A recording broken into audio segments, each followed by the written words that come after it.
So this brings up a story time of why I felt stupid when I was a grad student and why it had something to do with the fact that I was gay. When I started my program, I was quite closeted. I was open to some family and some close friends, but in the program, in my church, in the rest of the public at large, I was quite closeted because I was afraid of the repercussions. Actually justified at the time.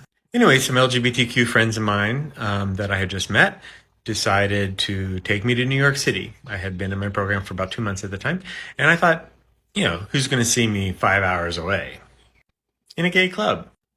I mean,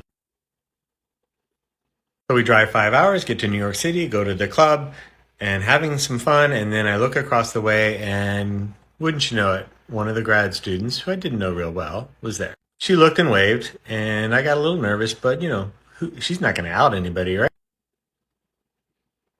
I'm going to pause here and talk about something else.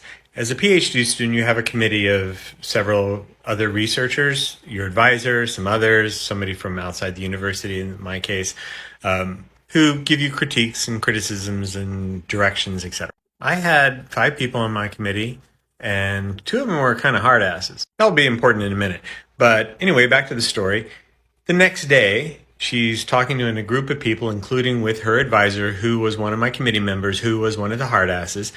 And she told that she saw me. And this hard ass started doing, saying gay slurs, talking about how I should be in a dress, blah, blah, blah, blah. A friend of mine was there, and she reported to me later that day. I actually got so nervous, I actually threw up. Anyway, for the next 5 years, this person didn't let up. He, in private with other people, he would, use gay slurs and talk down to me about me because of my sexuality quite regularly.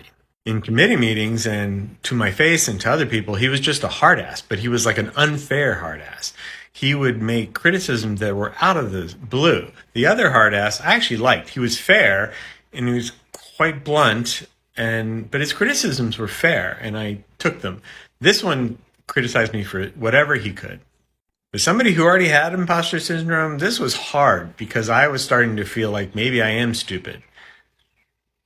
But the joke's on him. Success is the best revenge. I graduated in spite of him, and I went on to work in prestigious institutions to do research, etc., and have a very happy life. Of course, from that day forward, I was out to the entire program and quickly soon to my church and everybody else.